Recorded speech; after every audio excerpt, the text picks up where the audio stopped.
ఇక్కడ సముద్రంలో శిష్యులు ప్రయాణం చేస్తూ ఉన్నారు. అయితే సాయంకాలం అయింది.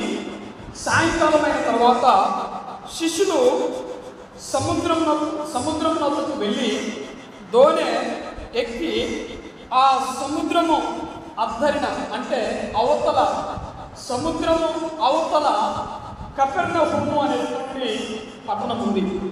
ఆ కపెర్నహూము అనేటువంటి పట్టణానికి పోవాలని వీరందరూ కూడా నిశ్చయించుకున్నారు. అయితే వారి దగ్గర యేసు లేడు. ఎవరు లేకుండా? యేసు ప్రభువు వారు వారి దగ్గర లేడు. వీరందరూ కూడా కలిసి కపెర్నహూమునకు పోవుటకు వారు సిద్ధపడ్డారు.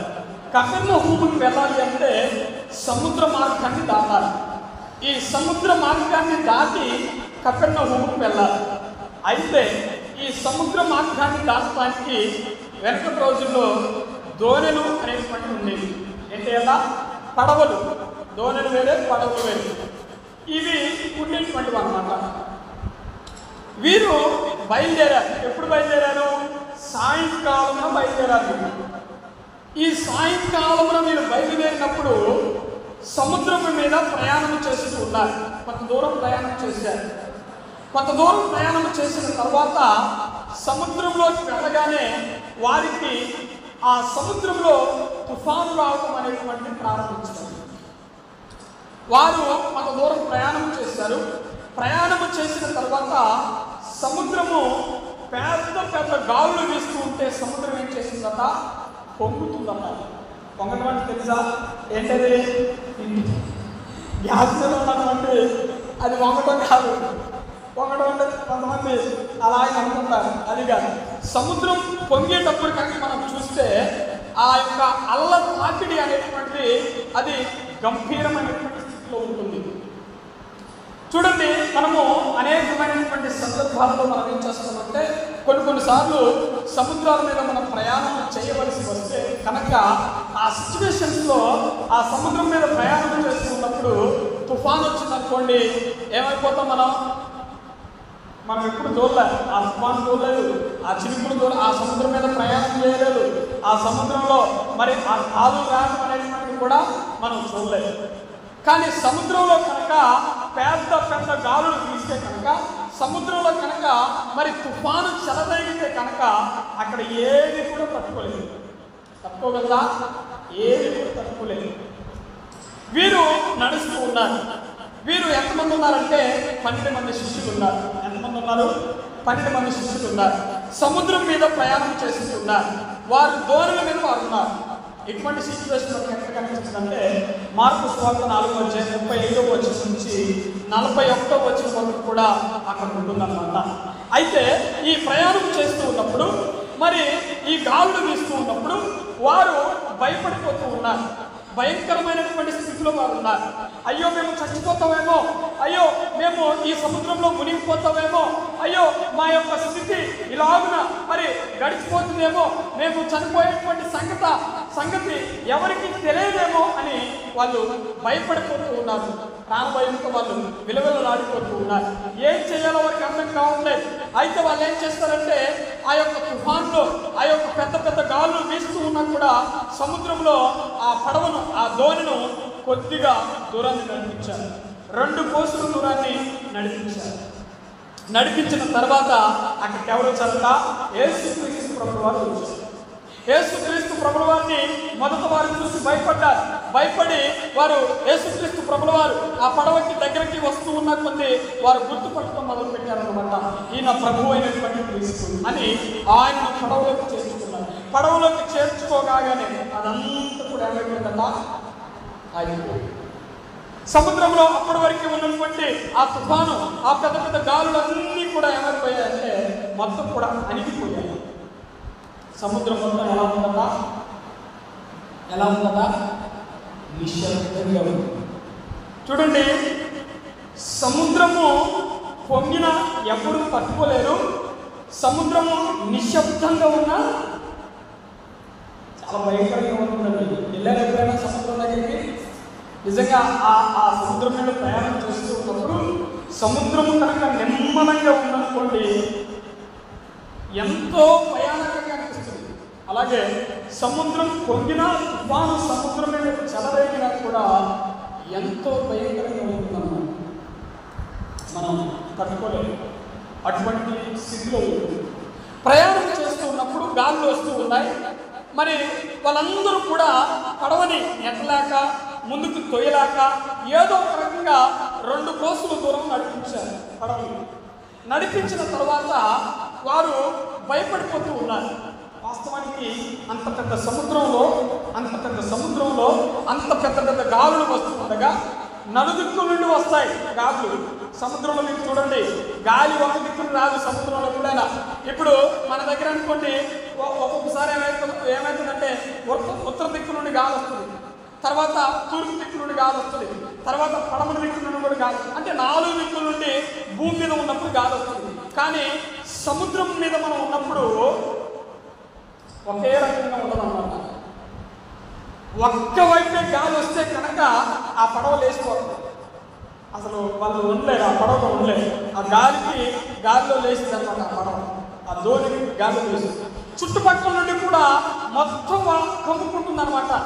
బీభత్సమైనటువంటి విధముగా గాలులు, పెద్ద పెద్ద గాలులు వీస్తూ ఉన్నాయి. అయితే వారు ఎంతమంది ఉన్నారు? 12 మంది ఉన్నారు ఆ పడవలో. ఈ 12 మంది పట్టేటువంటి పడవ ఎంత పొడవు ఉంటుంది చెప్పండి ఒకసారి. మా అంటే ఒక 15 అడుగులు పొడవు ఉంటుంది అనుకున్నాం. ఏ నుంచి అక్కడ కాకుండా అనుకున్నాం 15 అడుగులు పొడవు, 12 మంది పట్టేటువంటి దోణి పడవ. 15 అడుగులు పొడవు ఉన్నటువంటి ఒక దోణి అంత పెద్ద సముద్రం మీద అలలు వస్తూ ఉన్నప్పుడు తట్టుకోగలరా? అస్సలు తట్టుకోలేదు. మరి అక్కడ ఎట్లా తట్టుకుంది? అక్కడ దేవుడు వారికి, శిష్యుడికి ఒక పరీక్ష పెట్టుకుంటున్నారు. ఏం పెడుతున్నాడు దేవుడు? ఒక పరీక్ష పెట్టుకుంటున్నాడు. వీరందరూ కూడా, శిష్యులందరూ కూడా ఆ సముద్రం మీద ప్రయాణం చేస్తూ ఉన్నప్పుడు వీరు నాకు ప్రార్థన చేస్తారా, విశ్వాసము నా మీద ఉంచుతారా అని దేవుడు ఏం చేస్తున్నాడంటే వారికి ఒక పరీక్ష పెడుతూ ఉన్నారు. శిష్యులందరికీ కూడా ఒక పరీక్ష పెడుతూ ఉన్నారు. వీరు సముద్రం మీద చూడండి, సముద్రం మీద తుఫాను వస్తూ ఉన్నప్పుడు మరి ఏం చెయ్యాలో తెలియక వీళ్ళు ఏం చేశారంటే పడవని ఇక్కడ నుంచి ఎంతో దూరము నడిపించడానికి సిద్ధపడ్డారు. కానీ సముద్రం మీద తుఫాను వస్తూ ఉన్నప్పుడు మాత్రం ప్రార్థన చేయలేకపోయారు. అర్థమైందా మీకు? సమస్యలు చిక్కుకున్నారు, ఇరుకుల్లో చిక్కుకున్నారు. మరి వాడిని పట్టుకొని, వీని పట్టుకొని, ఈయన పట్టుకొని, వాడిని పట్టుకొని ఏదో కొద్ది దూరం నడిచారు. కానీ ప్రార్థన మాత్రం చేయలేకపోతుంది. సమస్య మన జీవితానికి వచ్చినప్పుడు అనేకమైనటువంటి శోధనలు, అనేకమైనటువంటి శ్రమలు మన జీవితాన్ని అలుముకున్నప్పుడు మనం చేయవలసినటువంటి మొట్టమొదటి పని ఏంటి అంటే ప్రార్థన చేయాలి. దేవుడి దగ్గరికి రావాలి. హల్లెలూయా. వీళ్ళు దేవుడి దగ్గరికి రావట్లేదు, నెడుతున్నారు పడవని. అదో అది ఉంటాయి కదా చెట్లు, పడవ ఏమంటారు వాటిని, ఆ కర్రతో వేస్తున్నారు. కానీ ప్రార్థన మాత్రం చేయట్లేదు. అందులో ఎవరు కూడా ప్రార్థన చేయట్లేదు. ఒకవేళ ఒక్కరు ప్రార్థన చేసినా కూడా ఆ సముద్రము అనిపోయి ఉండేదేమో. హల్లెలూయా. ఇంకొక విషయం ఏంటి అంటే వాస్తవానికి దేవుడు అక్కడికి వచ్చారు. చాలా జాగ్రత్తగా గమనించారు. దేవుడు అక్కడికి వచ్చారు. ఒకవేళ కనుక దేవుడు అక్కడికి రాకపోతే కనుక వీళ్ళు ఏం చేయాలి? సముద్రంలోకి దూకేవాళ్ళు. హల్లెలూయా. ఇక ఎట్లాగో ప్రాణాలు పోతాయి, ఎవరు మమ్మల్ని కాపాడేవాళ్ళు లేరు అనుకొని ప్రార్థన చేయకుండా సముద్రంలోకి దూకేసేవాళ్ళు. మనం చెప్పలేదు, ఆ ప్రాణ భయం అలాంటిదన్నమాట. ఈ పడవ ముందుకు పోవట్లేదు, సముద్రంలోకి దూకినా మరి ఆ ఈత కొట్టుకుంటేమో ఒడ్డుకని పోవచ్చు అని సముద్రంలోకి కూడా దూకేసేటువంటి వారు. యేసుక్రీస్తు ప్రభుల వారు రావటం కొద్దిగా ఆలస్యం అయితే వీళ్ళని దేవుడు పరీక్షిస్తూ ఉన్నాడు. కానీ ఆ పరీక్షలో గెలవలేకపోతూ ఉన్నారు. దగ్గరగా చాలాసార్లు దేవుడు శిష్యుని పరీక్షిస్తూ వచ్చారు. ఇందులో కూడా వారు ఆ పరీక్షలో విజయాన్ని సాధించగలిగారు. చూడండి, దేవుడు మనకు అనేకమైనటువంటి పరీక్షలు పెడుతూ ఉంటాడు. కానీ అవి మనకు కనిపించవు. ఇది పరీక్షేనా అని మనకు అనిపించదు అన్నమాట. కానీ ఇటువంటి గొప్ప శోధనలు మనకు వచ్చినప్పుడు, గొప్ప శ్రమలు మనకు వచ్చినప్పుడు మనం ఏం చేయాలంటే ప్రార్థన చేయాలి. ఏం చేయాలి? ప్రార్థన చేయాలి. చాలా మంది ప్రార్థన చేయలేదు. చూడండి, మనిషి యొక్క జీవితానికి ప్రార్థన అనేటువంటిది చాలా చాలా ప్రాముఖ్యమైనటువంటిది. ప్రార్థనకి ఎంత సమయాన్ని ఇస్తారో, ప్రార్థన దేవుడి దగ్గర ఎంతైతే చేస్తారో వారి జీవితంలో అనేకమైనటువంటి విధాలుగా సమాధానం ఉంటుంది. అనేకమైనటువంటి విధాలుగా దేవుడు వారి దగ్గరికి సమాధానాన్ని తీసుకుంటారు. ఆ సమాధానం ఈ రోజుల్లో ఎవరి దగ్గర లేదు. మీరు చూడండి, క్రైస్తవులు అనేకమైనటువంటి సంఘాలలో ప్రార్థనకు వస్తున్నారు, ప్రార్థనకు వస్తూ ఉన్నారు, కానీ పాటలు పాడుతూ ఉన్నారు, కానీ దేవుడిని మహిమపరుస్తూ ఉన్నారు, కానీ ప్రపంచం అంతటా కూడా ప్రార్థనలు నడుస్తూ ఉన్నారు, కానీ ఏ ఒక్క కుటుంబంలో కూడా సరైనటువంటి సమాధానం ఉందా? లేదు. ఏ ఒక్క కుటుంబంలో కూడా సరైనటువంటి సమాధానం లేదు. ఎందుకంటే దేవునితో సమయాన్ని గడపలేకపోతూ ఉన్నారు, దేవునికి సమయాన్ని మరి ఇవ్వలేకపోతూ ఉన్నారు. అంత కూడా వారి సొంత పనులు చూసుకుంటూ దేవునికి సమయాన్ని ఇవ్వలేకపోతున్నారు. అందుకని వారి కుటుంబాలలో ఏం లేదంతా సమాధానం అనేటువంటి లేదు. దేవుడికి ఎప్పుడైతే మనం సమయము ఇస్తామో రాబోయేటువంటి శోధనలు జయించడానికి దేవుడు మనకి ఏమిస్తాడట? శక్తిని ఇస్తాడు. శోధనలో మీరు ప్రవేశించకుండానట్లు ఏం చేయాలట? మెలకువ కలిగి ప్రార్థన చేయాలి. ఏం చేయాలి? మెలకువ కలిగి ప్రార్థన చేయాలి. ప్రార్థన చేయబడినటువంటి చాలా మంది అసలు పూర్తిగా ఏం చేశారు చెప్పిన? పూర్తిగా మర్చిపోయారు. శ్రమలు వస్తున్నాయి, ఇరుకులు వస్తున్నాయంటే వస్తాయి, ఎందుకంటే ప్రార్థన మర్చిపోయారు కనుక. మరి దేవుడు లేనటువంటి వాళ్ళకి కూడా శ్రమలు వస్తున్నాయండి, వాళ్ళకు కూడా ఇరుకులు వస్తున్నాయండి, వాళ్ళకు కూడా ఇబ్బందులు వస్తున్నాయండి. వాళ్ళకి ఎట్లా వెళ్ళిపోతున్నాయంటే దేవుడి ఏర్పాటులో వాళ్ళు లేరు. దేవుడి ఏర్పాటులో ఉన్నది ఎవరంటే సముద్రం మీద ఉన్నటువంటి 12 మంది శిష్యులు దేవుడి యొక్క ఏర్పాటులో వారు ఉన్నారు. దేవుడు వారిని పరీక్షించడానికి సముద్రం మీదకి దోణి ఇచ్చి పంపించారు. కానీ ఆ 12 మందిలో ఒక్కరు ప్రార్థన చేసినా వాళ్ళు బయటపడేవాళ్ళేమో, కానీ ఒక్కరు కూడా వాళ్ళ ప్రార్థన చేయలేకపోయారు. అందరూ కూడా ప్రాణ భయంతో ఎలాగో ప్రాణాలను కాపాడుకోవాలని చూశారు తప్ప దేవుడి మీద విశ్వాసం ఉంది ఒక్కరు కూడా ప్రార్థన చేయాలి. అనేకమైనటువంటి సమస్యలు వస్తాయి, మన దరి చేరుతాయి. ఒక 10 నిమిషాలు మన ప్రాణాలు పోతూ ఉన్నా కూడా మనం ఏం చేయాలన్నా? ఏం చేయాలి? మన నోటి నిండా దేవుని నామమును స్తుతింపబడేటువంటి విధముగా మనం ఆ రీతిగా ఉండాలి. 10 నిమిషాలలో ప్రాణాలు గాల్లో కలిసిపోతాయన్నా కూడా దేవుని మాట మన నోట ఉండాలి. హల్లెలూయా. ఎన్ని ఇబ్బందులైనా, ఎన్ని శ్రమలైనా, ఎన్ని ఇరుకులైనా, మనల్ని చంపేసేటువంటి వ్యాధులైనా, చంపేసేటువంటి పరిస్థితులైనా కూడా మనం ఏం చేస్తా? దేవుడిని మర్చిపోదు, దేవుడిని స్తుతిస్తూనే ఉండాలి, దేవుడిని స్తుతిస్తూనే ఉండాలి. అటువంటి స్థితిని మనం కలిగి ఉన్నప్పుడు మాత్రమే దేవుడు మనం ఏం చేస్తాడు? పరలోక రాజ్యానికి తీసుకుంటాడు. హల్లెలూయా. మీరు మరి చూడండి, సముద్రం మీద ప్రయాణం చేస్తున్నారు. ప్రయాణం చేస్తూ ఉన్నప్పుడు కొంత దూరం బాగానే నడిచారు.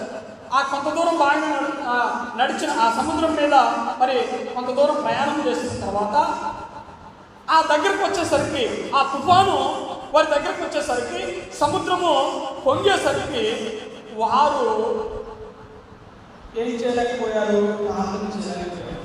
అదొక విషయం. అంటే అప్పటిదాకా దేవుని వెంట ఉన్నారు, వాళ్ళు దేవుని వెంట నడుస్తూ ఉన్నారు, దేవుడిని చెప్పేటువంటి మాటలు వింటూ ఉన్నారు, దేవుడు చేసేటువంటి అద్భుతాలు చూస్తూ ఉన్నారు. అనేకమైనటువంటి సందర్భాలలో దేవుడు ఆశ్చర్యమైనటువంటి కార్యములు చేస్తూ ఆయన ముందుకు వెళ్తూ ఉన్నారు. ఈ 12 మంది శిష్యులతో అనేకమైనటువంటి గ్రామాలు తిరిగి అనేక మందిని స్వస్థపరిచి ముందుకు నడిపిస్తూ ఉన్నా కూడా వీరనేది కూడా ఆ సమయంలో వారికి గుర్తుకొచ్చిందా? గుర్తుకు రాలేదు. ప్రార్థన అనేటువంటి వారికి గుర్తుకు రాలేదు, దేవుడు అనేటువంటి వారికి గుర్తుకు రాలేదు. వారి సొంత తెలివితేటలు ఏం చేశారట? ముందుకు వెళ్ళారు. సొంత తెలివితేటల మీద పడవని కొంత దూరం తొయ్యగలిగారు, కానీ పూర్తిగా గమ్యము చేరగలిగారా? చేరలేరు. ఈరోజు శ్రమలు వచ్చినప్పుడు కొంతమంది ఏం చేస్తారంటే సొంత తెలివితేటలు ఉపయోగిస్తూ ఉంటారు. సొంత తెలివితేటల వల్ల ఏమైపోతుందంటే బొక్క బోర్ల పడాల్సి వస్తుంది. హల్లెలూయా. ఏం చేయాల్సి వస్తుంది? నలుగురు ముందు తలపించుకోవాల్సి వస్తుంది. సొంత తెలివితేటలు ఉపయోగించద్దు. మనము దేవుడిచ్చేటువంటి జ్ఞానముతో సమస్యల్ని మనం జయించినప్పుడే, దేవుడిచ్చేటువంటి జ్ఞానముతో శోధనలు మనం జయించగలిగితేనే మనం అద్భుతమైనటువంటి విధముగా మనసుకోవాలి. హల్లెలూయా.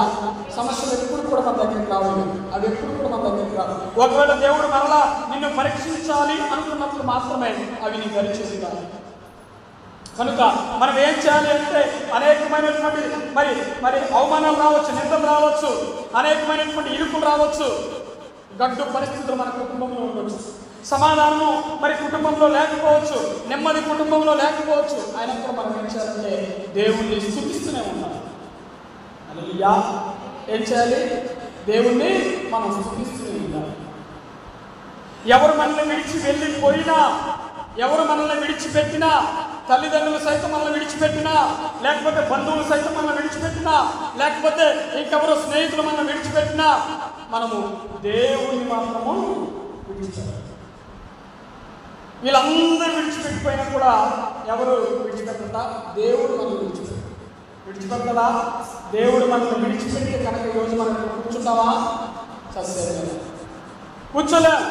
దేవుడు కనుక మన చెయ్యిని విడిచిపెడితే కనుక మన జీవితం ఏమైపోతుందట, మన ప్రాణం ఏమైపోతుందట, గాలి కలిసిపోతుంది.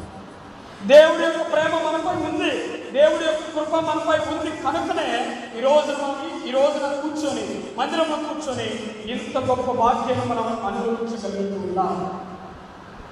హల్లెలూయా. కనుక మనము శోధనలో వచ్చినప్పుడు దేవుని యొద్దకు మనం వెళ్ళాలి. ఎవరి దగ్గరికి వెళ్ళాలి? దేవుని దగ్గరికి మనం వెళ్ళాలి. దేవుడికి మనం ప్రార్థన చేయాలి. అప్పుడు అనేకమైనటువంటి విధాలుగా సమాధానము మనం ఊహించలేనటువంటి విధముగా సమాధానం మన దగ్గరికి వస్తుంది. కానీ శోధనలో మనం ఏం చేయాలంటే బహుగా దేవుడిని స్తుతించేటువంటి వారుగా ఉండాలి. హల్లెలూయా. హల్లెలూయా. దేవుడు వారిని పరీక్షిస్తూ ఉన్నప్పుడు, సముద్రంలో ఉన్నటువంటి వారిని దేవుడు పరీక్షిస్తూ ఉన్నప్పుడు ఏ ఒక్కరు కూడా నన్ను స్తుతించట్లేదు, ఏ ఒక్కరు కూడా నన్ను మహిమపరచట్లేదు, ఏ ఒక్కరు కూడా నాకు ప్రార్థన చేయట్లేదని దేవుడే స్వయంగా వచ్చేసాడు. అసలు దేవుడు రావాల్సిన అవసరం లేదు. ఆడికి రావాలా? దేవుడు రావాల్సినటువంటి అవసరం లేదండి. శోధనలు వచ్చినప్పుడు, శ్రమలు వచ్చినప్పుడు నీవు దేవుడిని కనుక మొరపెట్టుకుంటే దేవుడి నీ దగ్గరికి రానవసరం లేదు. దేవుడు నీ దగ్గరికి రాకుండానే అద్భుతమైనటువంటి కార్యములు మన జీవితంలో చేస్తారు. దేవుడే స్వయంగా వారి దగ్గరికి వచ్చారు. ఇక లాభం లేదు, వీళ్ళు ప్రార్థన చేయనట్టే ఉన్నారని దేవుడు ఏం చేశారంటే యేసుక్రీస్తు ప్రభువు వారు ఆ సముద్రంలో ప్రాణాలతో కొట్టుమిట్టాడుతున్నటువంటి వాళ్ళ దగ్గరికి వచ్చి మరి నిలబడ్డారు. వాళ్ళు ఏం చేశారు? దెయ్యం అనుకున్నారు. ఫస్ట్ చూసి భయపడ్డారు. మత్తయి సువార్త పొందుతుందన్నమాట. దెయ్యం అనుకున్నారు, చూసి భయపడ్డారు. భయపడి వీళ్ళు ఆ సముద్రంలోకి దూకేశారా? దూకేయలేదు. భయపడి కొంతమంది భయంతో ఏం చేస్తారంటే సముద్రంలోకి దూకేస్తారు. ఇలాగైనా తెచ్చుకోవాల్సింది, అలాగైనా తెచ్చుకోవాల్సిందేనని దూకేస్తూ ఉంటారు. కానీ వాళ్ళు మాత్రం దూకేలేదు. చూశారు, ఏదో తెల్లగా ఇటువైపు వస్తూ ఉన్నది, వెలుగు వస్తూ ఉన్నది. ఏంటా అని మొదట వారు కంగారు పడిపోయారు. కానీ దగ్గరకు వస్తూ ఉన్న కొన్ని దేవుడు అని వారు తెలుసుకున్నారు. ఎవరన్నా ఆ దగ్గరకు వచ్చి నిలబడి ఎవరన్నా యేసుక్రీస్తు ప్రభువు వారు వారి దగ్గరకు వచ్చి నిలబడ్డారు. వారి దగ్గరకు వచ్చి నిలబడగానే యేసుక్రీస్తు ప్రభువు వారిని ఆ ధోనిలో, ఆ పడవలో చేర్చుకున్నారు. ఆ లేఖనాన్ని ఒకసారి మనం చదువుకుందాం. 20 వచనం, 6వ అధ్యాయం 20వ వచనం, యోహాను సువార్త. అయితే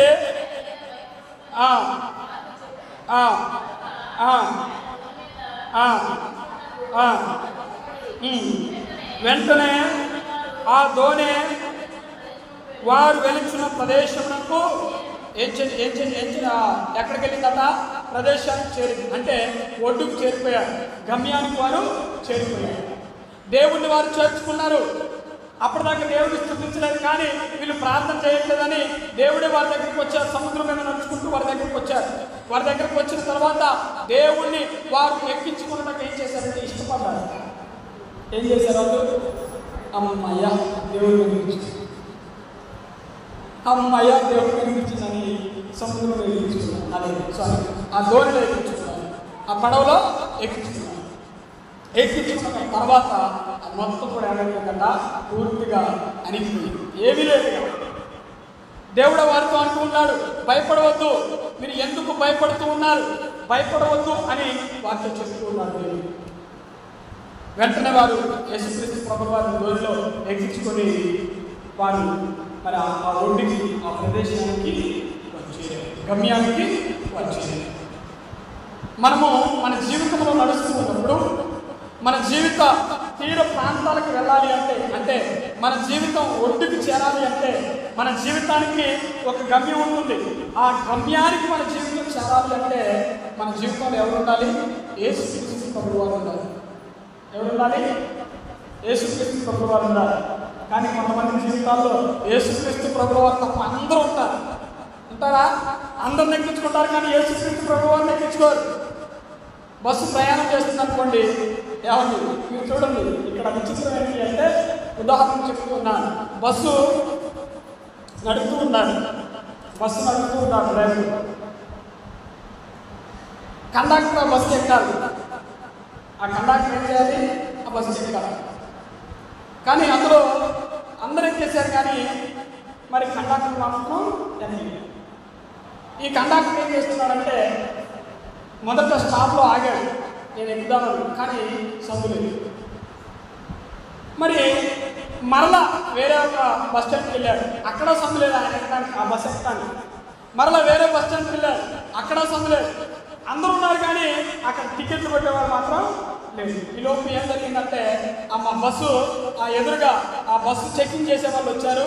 ఆ బస్సు చెకింగ్ చేసే వాళ్ళు వస్తే ఆ బస్సు మొత్తం అందులో ఉన్నటువంటి వాళ్ళందరినీ చెకింగ్ చేస్తుంది. ఒక్కరి దగ్గర కూడా టికెట్లు వెతికి టికెట్లు అసలు అలా కమాకరే. యేసుక్రీస్తు ప్రభువు వారిని ఎక్కించుకోవడానికి ఎవరు ఇష్టపడట్లేదు.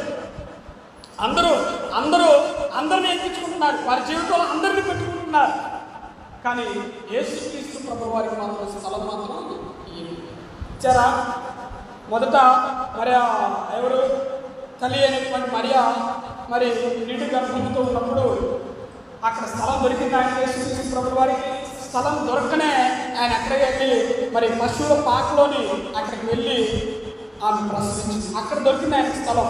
అంటే జంతువుల మధ్య స్థలం దొరికింది ఆయనకి, జంతువుల మధ్య స్థలం దొరికింది ఆయనకి, మనుషుల మధ్య స్థలం దొరకలేదు ఆయనకి. అక్కడికి వెళ్ళి ఆమె ప్రసవించి ఆయన్ని ఈ భూలోకానికి ఆమె తీసుకుని వచ్చింది అన్నమాట. అంటే స్థలాన్ని ఎవరు కూడా ప్రభువు వారికి ఇవ్వట్లేదు. హృదయంలో అందరికీ చోటిస్తూ ఉన్నారు, కానీ దేవుడికి మాత్రం చోటు ఇవ్వట్లేదు ఎవరు.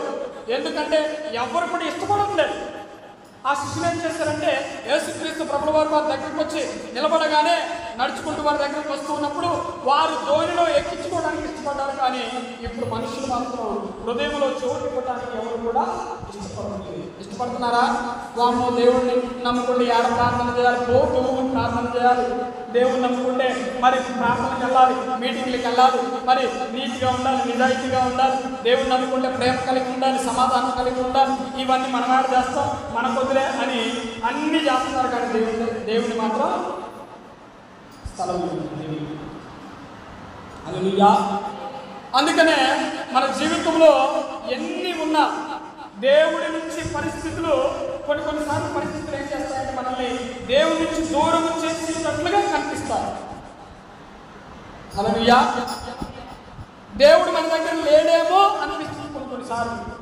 అరే దేవుడు మనల్ని విడిచిపెట్టేసాడేమో అనిపిస్తుంది, కానీ దేవుడు మనల్ని ఎన్నడూ కూడా విడిచిపెట్టాడు. పరిస్థితులు ఆ విధంగా వచ్చినప్పుడు మనం ఏం చేయాలంటే దేవుడిని స్తుతించాలి, దేవుడిని మహిమపరచాలి, దేవుడిని మనం ప్రార్థన చేయాలి. ఎన్ని సమస్యలు వచ్చినా దేవుడిని ఒక్క మాట కూడా తిట్టుకోకుండా ప్రార్థన చేసేటువంటి వాళ్ళు ఎంతమంది ఉన్నారు ఈ రోజుల్లో? ఎవరు అమరుకుండా. హల్లెలూయా. ఎందుకంటే మనుషులు అలాగా ఈ రోజున తయారైపోయారు. కష్టాలు వచ్చినప్పుడు, శ్రమలు వచ్చినప్పుడు, దేవా నా జీవితంలో కష్టాలు వచ్చాయి, ఇది నీ చిత్తంలో వచ్చిందేమో అని దేవుడి చిత్తానికి వదిలిపెట్టేటువంటి వారు కొందరే ఉంటారు. కొందరు మాత్రమే ఉంటారు. 100 మందిలో ఇప్పుడున్నటువంటి పరిస్థితుల్లో 100 మందిలో 2 మాత్రమే ఉంటారు దేవుడి చిత్తానికి, సమస్యలు కానీ కష్టాలు కానీ విడిచిపెట్టేటువంటి వారు. ఆయన చిత్తంలోనే వచ్చింది ఇది, ఆయన చిత్తంలోనే ఇది నన్ను పరీక్షించడానికి వచ్చిందని వివేకము కలిగి, జ్ఞానము కలిగి జీవితాన్ని గమనించుకునేటువంటి వారు కొంతమంది ఉంటారు. హల్లెలూయా. మన జీవితంలో అనేకమైనటువంటి శ్రమలు వస్తాయి, చచ్చిపోయేటువంటి పరిస్థితులు కూడా వస్తాయి. ఏమండి, శ్రమలు బాగా మన జీవితంలో వచ్చినప్పుడు మనకు ఏమనిపిస్తుంది? ఒకసారి ఎందుకురా ఈ జీవితం చచ్చిపోయి బాగుంటుందని చాలా మంది అనుకుంటారా? చాలా మంది అనుకుంటారు. ఎందుకంటే విపరీతమైనటువంటి శ్రమలు వస్తాయి మన జీవితంలో. అది నాకంటే ఎక్కువగా మీకే తెలుసు, ఎందుకంటే ఆ శ్రమంలో అనుభవించినటువంటి వాళ్ళు. అనేకమైనటువంటి సందర్భాలలో పిల్లలను చూసినప్పుడు కానీ, భర్తను చూసినప్పుడు కానీ, లేకపోతే కుటుంబాన్ని చూసినప్పుడు కానీ, ఎందుకు నాకు ఈ జీవితం అని విరక్తి పుట్టి కొన్నిసార్లు చచ్చిపోవాలనేటువంటి పరిస్థితి మన దగ్గరికి వచ్చినప్పుడు మనం అప్పుడు ఏం చేయాలంటే ప్రార్థన చేయాలి. ఏం చేయాలి? ప్రార్థన చేయాలి. ఎవరి మీద విసుక్కోవద్దు. శ్రమలు వచ్చినప్పుడు కొంతమంది ఏం చేస్తారంటే పిల్లల మీద విసుకుంటారు, భర్త మీద విసుకుంటారు, తల్లిదండ్రుల మీద విసుకుంటారు. కొంతమంది అయితే బొచ్చులు మొత్తం పాల్గొంటారు. హల్లెలూయా. ఏం చేస్తారన్నా? కొంతమంది అయితే చాలా ఉంటాయి కొంతమంది. సో ఇలాగా కొంతమంది వస్తూ ఉంటారు. కొంతమంది పురుషుల్లో కూడా సమస్యలు వచ్చినప్పుడు, విపరీతమైనటువంటి సమస్యలు వచ్చినప్పుడు పురుషులు కొంతమంది ఏం చేస్తారంటే చనిపోవడానికి సిద్ధపడుతూ ఉంటారు. అప్పులు ఎక్కువైనప్పుడు చనిపోవడానికి సిద్ధపడుతూ ఉంటారు. అనారోగ్యం పాలైనప్పుడు కూడా మరి చనిపోవడానికి సిద్ధపడుతూ ఉంటారు. అనేకమైనటువంటి ఒత్తిడులు వచ్చినప్పుడు కూడా చనిపోవడానికి సిద్ధపడుతూ ఉంటారు. దేవుడు చనిపోవాలి, వీడు చనిపోవాలి, వీడిని ఆ విధంగా శ్రమలు పెట్టాలని ఎప్పుడు కూడా మనల్ని వాళ్ళు అయిపోయింది, వాళ్ళ పని అయిపోయింది. సముద్రంలో ఉన్నప్పుడు వాళ్ళ పని అయిపోయింది, ముందుకు పోలేకపోతూ ఉన్నారు. ముందుకి పోలేకపోతూ ఉన్నప్పుడు, వారి వల్ల కాకపోయినప్పుడు, మా వల్ల కావట్లేదు అనుకున్నప్పుడు దేవుడు వారి దగ్గరకు వస్తుంది. హల్లెలూయా. మనము భరించగలిగేటువంటి బాధలు దేవుడు పెడతాడు తప్ప అంతకంటే ఎక్కువగా మనల్ని ఆయన బాధ పెడతాడు. మనము శ్రమను అనుభవించగలుగుతాం అంటే వీడు ఇంత శ్రమను అనుభవిస్తాడు, ఇంత శోధనను అనుభవిస్తాడు అని ఆయనకు తెలుసు. అంత మాత్రమే పెడతాడు తప్ప అంతకంటే ఎక్కువ పెట్టడం మనల్ని పెడతాడా? చూడండి, దేవుడు శ్రమలు మనకు అనుభవిస్తూ ఉన్నాడంటే దేవుడికి మనం ఇష్టమైనటువంటి వారంగా ఉంటున్నాము అని గుర్తుపెట్టుకోండి. శ్రమలు మన దగ్గరికి కనుక వస్తే దేవుని చిత్తంలో మనం ఉన్నాం కనుకనే దేవుడు మనకు ఆ శ్రమలు ఇస్తూ ఉన్నాడు. అంటే దేవుని చిత్తంలో మనం ఉన్నామంటే దేవుడికి మనము ఇష్టమైనటువంటి వారు కనుకనే దేవుడు మనకి శ్రమలు ఇస్తుంది. దేవుడికి ఇష్టం లేనటువంటి వాళ్ళకి అసలు దేవుడు వాళ్ళని మాట్లాడదా? దేవుడు 12 మందిని ఏర్పరచుకున్నాడు కనుకే వారు ఆ 12 మందిని కూడా మరి ఆ శ్రమంలో, ఇరుకుల్లో, ఇబ్బందుల్లో విజయాన్ని సాధించగలిగితేనే నేను ఉన్నప్పుడు ఎలాగున బ్రతికారో నేను లేనప్పుడు కూడా అలాగునే వారు బ్రతుకుతారు. నేను ఉన్నప్పుడు ఎలాగైతే నలుగురికి సువార్తలు చెప్పారో నేను లేనప్పుడు కూడా అలాగునే సువార్త చెప్తారు అని దేవుడు చిత్తంలో వారిని పరీక్షిస్తూ ఉన్నారు. మనల్ని కూడా అదే విధంగా పరీక్షిస్తూ ఉంటారు. ఆ పరీక్షలో మనం వచ్చాలి, విజయాన్ని సాధిస్తూ ఉంటారు. హల్లెలూయా. కొంతమందికి సమస్యలు వచ్చినప్పుడు కొంతమంది సహాయం తీసుకుంటూ ఉంటారు. వాడేదో వచ్చి వాడేదో చెప్పుకుపోతాడు. హల్లెలూయా. ఇంకొక దగ్గర అడుగుతారు సమస్యలు ఉన్నప్పుడు. సమస్య వచ్చింది, ఎట్లా తీరాలి సమస్య అని ఎవరికి ఫోన్ చేసి అడుగుతారు, బంధువులకు ఫోన్ చేసి అడుగుతారు. పొలం సమస్య ఉంది, దీన్ని ఎట్లా తీరవాలి అని అనేకమైనటువంటి వారిని అడుగుతుంటారు. తర్వాత ఏదో అనారోగ్య సమస్య, ఏ హాస్పిటల్ పోవాలండి, ఎక్కడికి వెళ్ళాలండి అని ఎవరికెవరికి ఫోన్లు చేసి అడుగుతూ ఉంటారు. నా జీవితంలో అప్పులు అయిపోయాయి, మొత్తం 7-8 లక్షలు అప్పులైంది, లేకపోతే 5 లక్షలు అప్పయింది, ఇవన్నీ ఎట్లా తీరవాలండి, ఏం చేయాలండి అని ఫోన్లు చేసి, బంధువులకు ఫోన్లు చేసి, స్నేహితులకు ఫోన్లు చేసి, బజార్లో కూర్చున్నటువంటి వాళ్ళని అడిగి, చిన్నపిల్లలను అడిగి, పెద్దోళ్ళని అడిగి, ముసలోళ్ళని అడిగి అందరినీ అడుగుతారు. కానీ ఏ ఒక్కరు కూడా సరైన సమాధానం చెప్తాడా? ఒక్కడు కూడా చెప్పరు. అలా పనికొచ్చేటువంటి మాట ఒక్కడు కూడా ఉండవు. మనం అలాంటి సమయాలలో శ్రమలు వచ్చినప్పుడు, ఇరుకులు వచ్చినప్పుడు, ఇబ్బందులు వచ్చినప్పుడు మనము ఎవరి దగ్గరికి రావాలి అంటే దేవుడి దగ్గరకు. దేవుడి దగ్గరికి వస్తే నువ్వు వెళ్ళి బంధువులను అడగాల్సినటువంటి పని లేదు. దేవుడి దగ్గరికి నువ్వు వచ్చి ప్రార్థన చేస్తున్నావు. ఒక సోదరు నీ దగ్గరికి వచ్చింది, దేవుడి దగ్గరికి వచ్చి నువ్వు ప్రార్థన చేస్తూ ఉంటే దేవుడే ఎవరో పంపించి నీకు ఆ యొక్క సమస్యకి సమాధానాన్ని కలిగించేటువంటి విధంగా చేస్తావు. ఎప్పుడు ప్రార్థన చేసి మాత్రమే. నువ్వు వెళ్ళాల్సిన పని లేదు, బజార్ తిరగాల్సిన పని లేదు. కొంతమంది వస్తే మాత్రం అన్ని ఇల్లు తిరుగుతాయి, ఎన్ని ఇల్లు అయితే ఉన్నాయో అన్ని ఇల్లు తిరుగుతాయి. అది తిరగాల్సినటువంటి పని లేదు. వాళ్ళే నీ దగ్గరికి వచ్చి నీకు సమాధానము చెప్తూ ఉంటారు, దేవుడు పంపిస్తూ ఉంటారు. కనుక మనం ఏం చేయాలంటే సమస్యలు వచ్చినప్పుడు, శ్రమలు వచ్చినప్పుడు, ఇరుకులు వచ్చినప్పుడు దేవుడి వద్దకు వచ్చినటువంటి వాడు మాత్రమే ఆశించబడతారు. ఎవరు ఆశీర్వదించబడతారు? దేవుడి దగ్గరికి వచ్చినటువంటి వారు మాత్రమే ఆశీర్వదించబడతారు.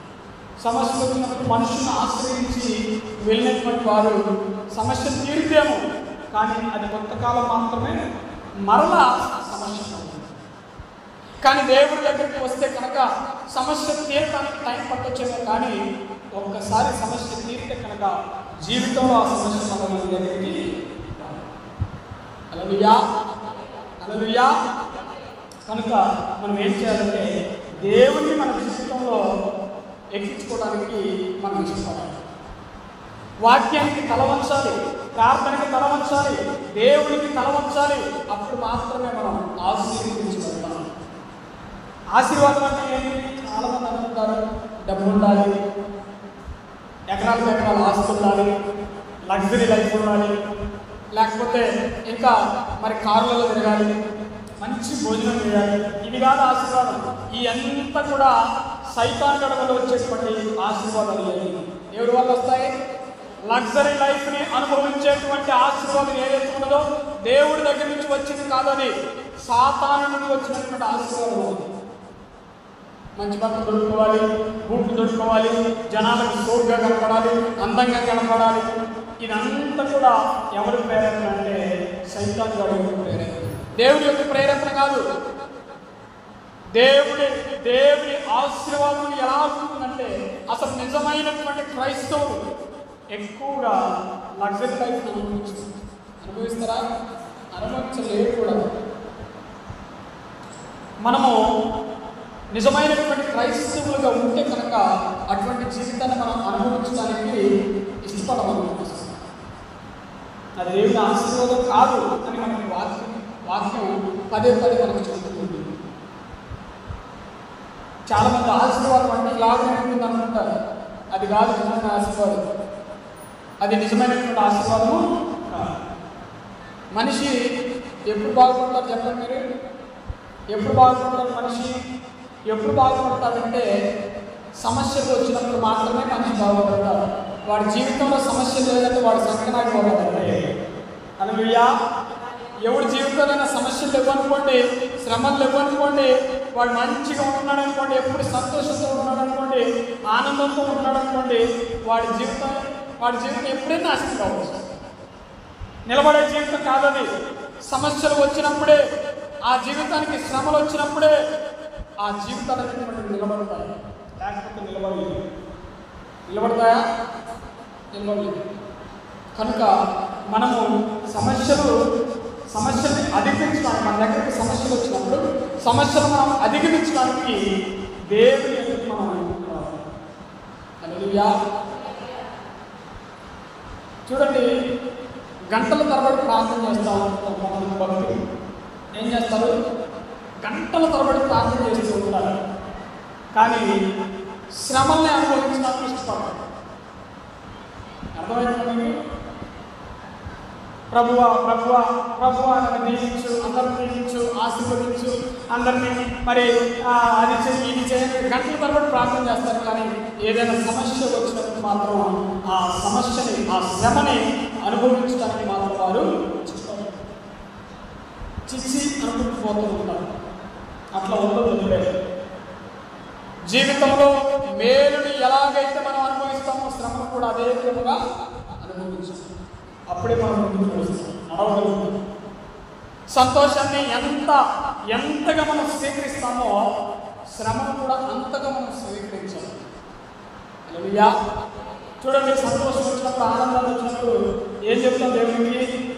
స్తోత్రం ప్రభువా, ఇలాగ నచ్చినట్టు నీకు వందనాలయ్యా అని అంటాం. కానీ శ్రమ వచ్చినప్పుడు ఎందుకు ప్రభువా ఇలాగ చేస్తాం, ఎందుకయ్యా నన్ను అని కొంతమంది మనసులో కానీ లేకపోతే ఇంకా అనేకమైనటువంటి చోట్లకి వెళ్ళినప్పుడు అనుకుంటున్నారు.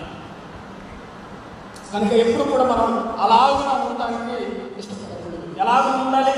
సమస్య వచ్చినా మనం స్వీకరించాలి, శ్రమలు వచ్చినా మనం స్వీకరించాలి, సంతోషం వచ్చినా మనం స్వీకరించాలి, ఆనందం వచ్చినప్పుడు మనం స్వీకరించాలి. మనస్ఫూర్తిగా స్వీకరించి ప్రార్థనలో గడిపి, ఇదిగో ప్రభువా ఇది వచ్చింది, నన్ను ఏం చేయమంటావు? ఈ సమస్య వచ్చింది, నన్ను ఏం చేయమంటావు? తదుపరి ఆలోచన ఏంటి? తదుపరి నిర్ణయం ఏంటి? ఇదిగో నువ్వు చెప్పు, ఆలోచన నాకు అనుగ్రహించు అని ఎవడైతే దేవుడి దగ్గరికి వస్తాడో వాడు ఆశీర్వదించుకుంటాడు. అంచెలంచెలుగా కూడా ఆశీర్వదించబడతాడు. మనం చూస్తూ ఉండగానే వాడు ఆశీర్వదించబడతాడు. మనం నలుగురికి ఏం చెప్తామంటే, యెహోవా చేత ఆశీర్వదించబడినటువంటి వాడు వీడు అని అనేక మంది మనం చెప్తాం. అలా చెప్పినట్టు దేవుడు చేస్తాం. చూడండి, ఒక వ్యక్తి రోడ్డు మీద పోతున్నాడు అనుకోండి, పోతూ ఉంటే వాడి జీవితంలో చాలా శ్రమలు వచ్చాయి, అయినా వాడు దేవుడిని విడిచిపెట్టలేదు, వాడు ఆశీర్వదించబడ్డాడు. అంటే ఏంటి? యెహోవా చేత ఆశీర్వదించబడినటువంటి వాడు అని మన నోటితో మనము ఒప్పుకుంటున్నాం. వాడు నిలబెట్టాడు కదా దేవుడు, వాడు నిలబడ్డాడు, దేవుడు వాడు నిలబెట్టాడు అని మనం అంటూ ఉంటాం. అటువంటి విధంగా జన్మలంతా కూడా అనేకమైన విధంగా దేవుడు మనల్ని ఆ విధంగా నిలబెడుతూ ఉంటారు. అన్య జనాంగము కూడా చూసి, దేవుని తెలియనటువంటి ప్రజలు కూడా మనం చూసి ఏమంటారంటే, వీళ్ళు దేవుని చేత ఆశీర్వదించబడినటువంటి కుటుంబము, దేవుని చేత ఎదిగినటువంటి వారు అని అంటూ ఉంటారు. హల్లెలూయా. కనుక శ్రమలు వచ్చినప్పుడు మనం ఏం చేయాలంటే ప్రార్థన చేయాలి. ఎక్కడికెక్కడికో పోవాల్సిన అవసరం లేదు, ఎక్కడికెక్కడికో తిరగాల్సినటువంటి అవసరం లేదు. కొంతమంది అసలు మొత్తం అంతా ఖమ్మం పోతారు, ఆడిపోతారు, హైదరాబాద్ పోతారు, ఇక్కడ పోతారు. వాళ్ళు ఏం చేస్తారో వాళ్ళకే తెలియదు. ఎప్పుడు శ్రమలు వచ్చినప్పుడు, శోధనలు వచ్చినప్పుడు కుదురుగా ఒక చోట నిలబడి ప్రార్థన చేయాలంటే వాడు చేయడు. ప్రార్థన చేస్తే అంట ఈ సమస్య ఎంత తిరుగుతుందని చుట్టూ తిరుగుతూ ఉంటాడు. అసలు చేయాల్సిందే ప్రార్థన చేయాలి, కానీ వాడు చేయాల్సింది వదిలిపెట్టి చెయ్యకూడని పనులు చేస్తూ ఉంటారు. మనుషులందరూ అంతే. అసలు ముఖ్యమైనటువంటి దానిని విడిచిపెట్టి ఎందుకు పనికిరానటువంటి దాన్ని వెంటబడుతూ ఉంటారు. ఎవరు? జనాలు. ఎందుకు పడతారు కూడా లేదు. హల్లెలూయా. కనుక మనము శ్రమను వచ్చినప్పుడు ఏం చేయాలంటే ప్రార్థన నుంచి ఏం చేయాలి? ప్రార్థన నుంచి. శోధన వచ్చినప్పుడు ప్రార్థన నుంచి. ఆ విధంగా ఎప్పుడైతే మనం ఉంటామో దేవుడు మనల్ని అద్భుతమైనటువంటి ఆశీర్వదిస్తూ ఉంటాడు. ఆశీర్వాదం అంటే చూడండి, ఆశీర్వాదం అంటే అర్థం చెప్తాను మీకు. ఆశీర్వాదం అంటున్నారు కదా పాస్టర్ గారు, ఏంటి ఆశీర్వాదం అని అంటూ ఉంటారు చాలా. ఆశీర్వాదం అంటే కంటి నిండా నిద్రపడటం, తిన్నది పూర్తిగా అరిగిపోవడం, మంచి ఆరోగ్యం ఇవ్వడం, తర్వాత ఇంట్లో పిల్లల మధ్య, నీటి మధ్య, లేకపోతే భార్యాభర్తల మధ్య, తల్లిదండ్రుల మధ్య అంతా కూడా నెమ్మది, సమాధానం ఉండటమే నిజమైనటువంటి ఆశీర్వాదం. అంతకు మించినటువంటి ఆశీర్వాదం ఈ ప్రపంచంలో లేదు. డబ్బు వల్ల ఏమైనా తెలుసా? డబ్బు మన జీవితంలోకి వస్తే ఏమైనా తెలుసా? కుటుంబాలు విడిపోతాయి. డబ్బు రావాలని చాలా మంది కోరుకుంటారు, కానీ డబ్బు ఉన్న వల్ల మీరు చూడండి, ధనవంతుల ఇళ్లలో ఏముండదా? ఐక్యత ఉండదు, సమాధానం ఉండదు. ఎవరి ద్వారా అంటే వీడు ఎడిపోతుంది, వీడికి తెలియదు, ఆడిపోతుంది, ఏమో తెలియదు. ఎవరి ద్వారా? ధనవంతుల ఇళ్లలో కనుక మనం వెళ్ళి చూస్తే పెద్ద పెద్ద బంగ్లాలు కనిపిస్తాయి, రంగులు వేసి కనిపిస్తాయి, రంగులు మనకి బాగా వేసి కనిపిస్తాయి, అద్దాల మీద కనిపిస్తాయి. వామ్మో వీళ్ళు ఎంత బతుకుతారు, ఎంత గొప్పగా బతుకుతున్నారని మనం అనుకుంటాం. కానీ ఒక్కసారి ఇంట్లో కనుక వెళ్ళి చూస్తే పుట్టెడు దుఃఖం ఉంటుంది ఆ ఇంట్లో. ఎప్పుడు కన్నీరే, ఎప్పుడు దుఃఖమే ఆ ఇంట్లో. సంతోషం ఉండదు. ఇంకా అద్దాల మీద కనిపిస్తాయి, చూడటానికి అంతే. అది వీళ్ళందరూ ఏమనుకుంటారంటే ఇలాగే నేను బ్రతకాలి ప్రభావ, ఇలా గొప్పగా బ్రతకాలి ప్రభావం అనుకుంటుంటారు. అదంతా కూడా అబద్ధం. అదంతా కూడా సాతాను వల్ల కలిగేటువంటి ఆ ఆశీర్వాదం అంతా కూడా దేవుని వల్ల కలిగేటువంటి కాదు అది. కనుక మనం ఆ విధమైనటువంటి లైఫ్, ఆ విధమైనటువంటి జీవితం అనుకోదు. కష్టపడినా, ఇరుకులు పడినా, ఇబ్బందులు పడినా, శ్రమలు పడినా, చచ్చిపోవాల్సి వచ్చినా, లేకపోతే ఏదైనా సరే అది ఏదైనా సరే మనం ఏం చేయాలంటే దేవుడి దగ్గరికి మనం రావాలి. దేవుడి కోసము బ్రతకాలి. బ్రతుకుడు క్రీస్తే చాలైతే గొప్పగా హల్లెలూయా. కనుక ఆ విధంగా మనం బ్రతకడం మాత్రమే దేవుడికి మనం అద్భుతమైనటువంటి ఆశీర్వదించి గొప్పగా పరలోక రాజ్యాన్ని మనల్ని తీసుకుని వెళ్తాం. ఈ కొద్ది మాట ప్రభు మన జీవితంలో కలిగి చేయగలగా. ఆమేన్.